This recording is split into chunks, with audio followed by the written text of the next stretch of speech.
My suggestion for a buyer or seller when they're engaging a lawyer, accountant or a corporate advisor, ask them about their previous deals and then actually go and speak to clients that they've acted for, pick 3 of them, go and have a chat to them and say... Sometimes it's said that lawyers can ruin deals or drag out deals to a point where it becomes really, the time factor becomes really difficult. Buyers and sellers are trying to get a deal done and then the lawyers get involved and it goes backwards and forwards. You've been able to articulate a process there where it was done quickly.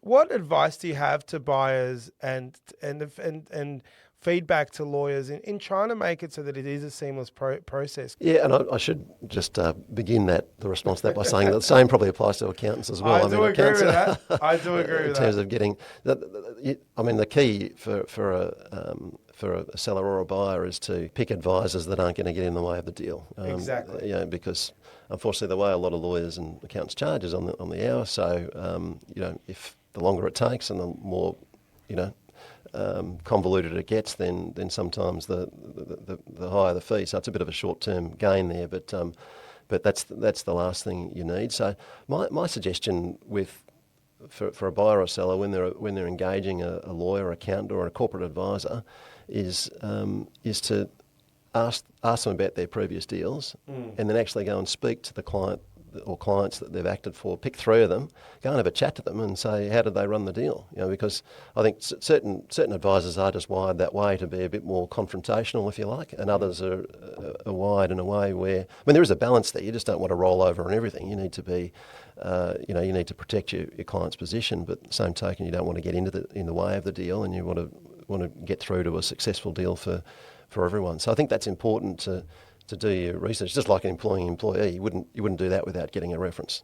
One of the things I wanted to sort of touch on is I was involved in a transaction many years ago now, and we were on the seller's side, and the seller's lawyer was it was a sole practitioner, but he was a really high-end lawyer. It was an M&A lawyer, and he did something which made the deal really quick, which is very similar to what you did in Perth. And I think it was Cadence or another big firm on the other side.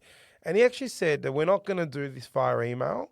We're going to get to 90% of the document agreed on just in a round table. So I think what happened was, I can't remember who drafted the first agreement, but someone drafted an agreement and I was sat in a room for like 8 hours all day and negotiating and talking through the document live.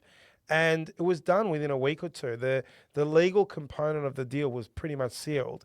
And he drove that process. He sort of said, no, we're not going to try to do this sort of email. This was pre-COVID, so there was no Teams, and organize a meeting. And then it really narrowed that. So I think there's a merit to sort of just, instead of doing it sort of the old-fashioned way where you're marking up documents left, right, and center, it's just get in a room and look at the key principles of what's important to both parties and focus on that. Just to add to that, I think a good idea is to get the decision makers, like the clients, in the room as well, because if a lawyer or an accountant is arguing a ridiculous position, it's very easy to do that and hide behind emails. But if you're in a room and you're sitting across a table like this, it's very hard to kind of get away with that if you've got 10 people in the room all saying, well, that's a ridiculous point.